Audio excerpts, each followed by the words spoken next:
आज के इस वर्ग में हम लोग पिछले वर्ग में जो 1726 ईस्वी के राजपत्र के अंतर्गत जो पूरे चारों प्रेसिडेंसी नगरों में एक समान जो न्याय व्यवस्था स्थापित की गई थी और उनके न्यायालयों को इंग्लैंड के न्यायालयों के समकक्ष मान्यता दी गई थी, दर्जा दिया गया था। उस क्रम में हम लोगों ने मेयर कोर्ट के संदर्भ में और उसके दीवानी अधिकारों और प्रोसीड्यूर्स के संदर्भ में चर्चा किया था। हम लोगों ने उसको पढ़ा था। आज के इस पार्ट में जो है आपराधिक मामलों के संदर्भ में 1726 ईस्वी के राजपत्र में क्या प्रावधान किए गए थे और वो कैसे काम होता था, उसके संदर्भ में चर्चा करेंगे। 1726 ईस्वी के इस राजपत्र के अंतर्गत गवर्नर और उसके परिषद के जो सबसे पावरफुल सबसे सीनियर मोस्ट जो 5 सदस्य थे, उन सदस्यों को मिलाकर एक जस्टिस ऑफ द पीस का गठन किया गया था, जो आपराधिक मामलों की सुनवाई करने, फैसला देने, गिरफ्तार करने, पनिशमेंट, हर तरह का कामों को किया करता था। जस्टिस ऑफ द पीस की बैठक साल में 4 बार होती थी, इसको हम लोग क्वार्टर सेशन के नाम से जानते हैं। हर 3-3 महीने पे उसकी बैठक हुआ करती थी। जस्टिस ऑफ द पीस के अंतर्गत एक न्यायालय का गठन किया गया था, जिसके गतिविधियों की सारा विलेख, मैंने उसको कोर्ट ऑफ रिकॉर्ड हम लोग समझ सकते हैं, कह सकते हैं हम, का कोर्ट ऑफ रिकॉर्ड्स के स्वरूप में उसको गठित किया गया था। जो न्यायालय ट्रायल्स के समय में, क्वार्टर सेशन के टाइम में जो है जितने भी उनके सामने तथ्य लाते थे, उन तथ्यों को सामने रखकर और कानून के तहत जो व्यवस्था थी, इंग्लिश लॉ के तहत, और जहाँ पर स्थानीय निवासियों का इंटरेक्शन होता, चाहे वो भी शामिल होते थे, वैसी स्थिति में जो यहाँ के लोकल इनहेबिटेंट्स थे, स्थानीय निवासी थे, उनको उनकी जो मान्यताएँ, जो यहाँ परंपराएं, जो यहाँ सिस्टम सब चला था, उन सब का ध्यान रखते हुए मामलों का निपटारा किया करते थे। इस न्याय प्रक्रिया में यहाँ पर जूरी जो है इसमें सपोर्ट करती थी। जूरी के सपोर्ट से हम सभी जानते ही हैं कि ये जो है कुछ न्यायाधीशों का अपना ग्रुप होता है जो न्याय प्रक्रिया में मुख्य न्यायाधीश का मदद करता है। जूरी के सपोर्ट से न्याय प्रशासन में ज़्यादा से ज़्यादा अस्पष्ट स्थिति होने की संभावना बढ़ जाती थी, उसकी विश्वसनीयता बढ़ जाती थी, है ना।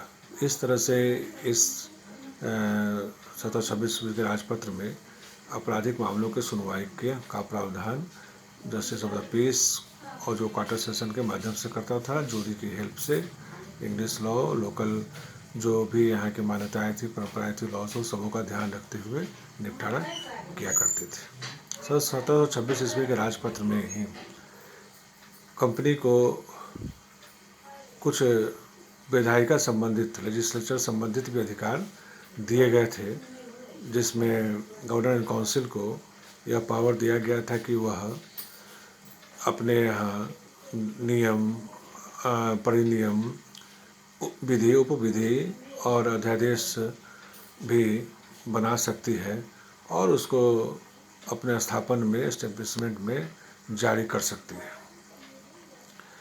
इस प्रावधान के बनाने से यह ज़्यादा आसान हो गया यहाँ के मैंने कंपनी के जो गवर्नर काउंसिल था उनके लिए, कि वो स्थानीय आवश्यकताओं का ध्यान रखते हुए, उनके नीड का ध्यान रखते हुए, उस आधार पर वो जो है अपने यहाँ विधि, उपविधि, नियम, विनियम समूह का निर्माण कर सकते थे। ये जो इसके पूर्व जो व्यवस्था होती थी, उस व्यवस्था में इंग्लैंड से जो निर्देश आता था उसी के हिसाब से काम होता था। हाँ, यहाँ भी यह था कि जब ये सब बन जाए तो उसको बोर्ड ऑफ डायरेक्टर्स के पास जो है अप्रूवल के लिए सेंड कर दिया जाता था, भेजा जाता था कि भाई इस तरह से व्यवस्था हुई है, आप इसको देख लीजिए, अगर कोई इसमें प्रॉब्लम है तो कीजिए। तो ये प्रावधान जो है एक पॉजिटिव प्रावधान जो है यहाँ पर 1726 राजपत्र के विभिन्न पॉजिटिव प्रावधानों के साथ एक यह भी प्रावधान किया गया था। अब हम इस टॉपिक में यह देखेंगे कि आखिर जो पूर्व से व्यवस्था चली आ रही थी उसमें 1726 के राजपत्र के द्वारा जो भी व्यवस्था की गई वो यहाँ के न्याय प्रशासन, न्यायिक संस्था, न्याय व्यवस्था के संदर्भ में मैंने क्या क्या इसमें जो है मेरिट्स मतलब कि दिखाई पड़ते हैं, मेरिट्स इसमें आए। उसमें सबसे पहला और सबसे इम्पोर्टेंट मेरिट यह दिखाई पड़ता है कि यहाँ पर एक समान न्याय व्यवस्था स्थापित हो गई। उन न्यायालयों को इंग्लैंड के न्यायालयों के समकक्ष मान्यता मिल गई, जिसके परिणाम स्वरूप न्याय प्रशासन के काम में जो समय लगता था, जो देरी होती थी, जिसमें यहाँ से मामलों को इंग्लैंड भेज दिया जाता था, उसके सुझाव को आने में, डिसीजन आने में ही बहुत सारा समय पास हो जाता था।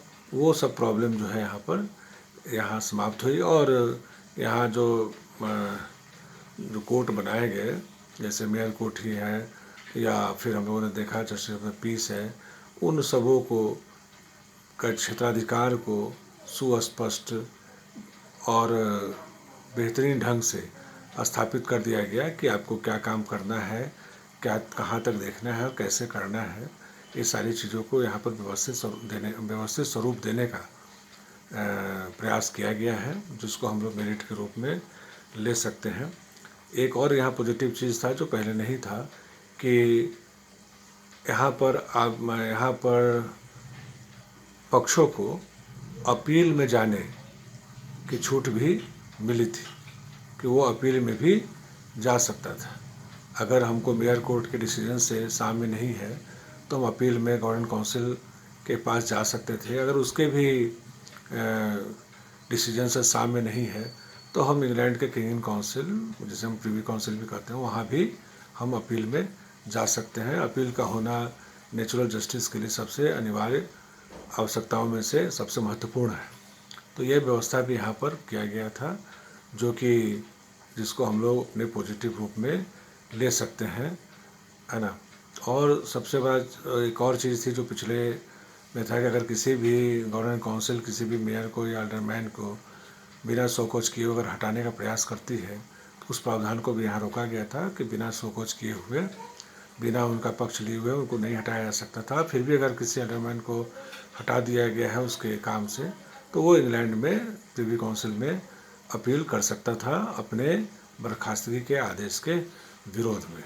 तो ये सभी अधिकार जो है मेरिट्स में आते हैं, जो मेरिट्स जो है यहाँ पर दिया गया था। इस एक्ट के अंतर्गत 1726 के राजपत्र के द्वारा भारत में ईस्ट इंडिया कंपनी के सभी प्रेसिडेंसी शहरों में लागू किया गया था। लेकिन कुछ जो पहले से डिमेरिट्स थे वो डिमेरिट्स यहाँ भी मैंने जारी रहे, जिसमें हम लोगों ने चर्चा करके रखा है कई बार। और हम लोग जानते हैं कि कार्यपालिका हमेशा यह प्रयास करती है कि न्यायपालिका को अपने नियंत्रण में रखे। तो यहाँ पर भी जो व्यवस्था था उसमें भी हम लोग देखते हैं कि मेयर कोर्ट में लिए गए फैसलों के विरुद्ध अपील सुनने का अधिकार गवर्नमेंट काउंसिल के पास था। और गवर्नमेंट काउंसिल जो है यहाँ पर हम लोगों को पता है कि कार्यपालिका का काम सारा वही देखती है, वही करती है, और एग्जीक्यूशन का जो वर्क करती है वही कुछ प्रॉब्लम होता है, वही कोई काम मतलब कि गड़बड़ी हो सकती है, उसकी संभावना होती है।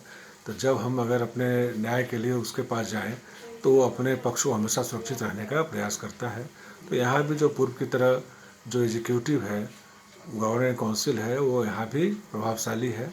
जैसे कि हम लोगों ने देखा कि अगर कोई दीवानी मामले में 999 ये जो हमारा सिक्का है ये गोल्ड पुर्तगीज कॉइन जो है पैगोडा 999 पैगोडा तक के मामलों में गवर्नमेंट काउंसिल का जो डिसीजन है वही अंतिम माना जाता है। उसके बाद के डिसीजंस में, गवर्नमेंट काउंसिल के डिसीजन के बाद अगर आपको ऊपर प्रीवी काउंसिल में अपील में जाना है तो उसके में 1000 पैगोडा या उससे अधिक के मूल्य के मामले होने अनिवार्य थे।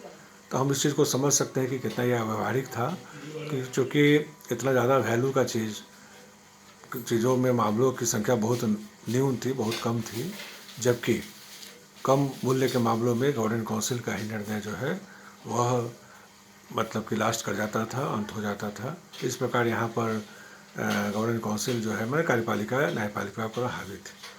फिर दूसरा जो डिमेरिट जो पहले चला रहा था कि मेयर कोर्ट के जो जज थे वो भी विधि विशेषज्ञ नहीं थे, एक साधारण व्यक्ति थे, जो यहाँ व्यापारी वर्ग के लोग थे, जो यहाँ व्यापार करने कर्मचारी अधिकारी आए थे, वही लोग यहाँ पर भी जो है अपना न्याय करने का काम करते थे, देखते थे। लेकिन वो यहाँ भी प्रॉब्लम यहाँ पर भी जारी रहा। और तीसरा हम लोग एक जो डिमेरिट में देख सकते हैं कि जो एल्डरमैन की संख्या निर्धारित की गई थी उसमें 7 जो एल्डरमैन थे वो निश्चित रूप से ब्रिटिश होने अनिवार्य थे, जबकि सिर्फ 2 लोगों को मतलब कि जो अंग्रेज़ों के साथ होते थे उनको उसमें शामिल किया जाता था, जिसके बारे में हम समझ सकते हैं कि वो जो प्रेसिडेंट स्टेट्स थे जो अंग्रेज़ों के सपोर्ट में थे, उनके अंतर्गत चलते थे, देसी राज्य के लोग, वो लोग उसमें शामिल होते थे। तो गवर्नर काउंसिल में अपने प्रभुत्व को वहाँ पर अंग्रेज़ों ने, है ना, ईस्ट इंडिया कंपनी ने बनाकर रखा था। 1726 ईस्वी के राजपत्र के विभिन्न जो मेरिट्स रहे हैं, उन मेरिट्स के साथ साथ ये डिमेरिट जो पहले से भी चली आ रही थी वो यहाँ भी हमें दिखाई पड़ता है। आज के क्लास में बस इतना ही है। अगर कोई इंक्वायरी होगा, कोई पूछना होगा तो हमसे व्यक्तिगत रूप से भी कोई भी छात्र पूछ सकते हैं। Thank you.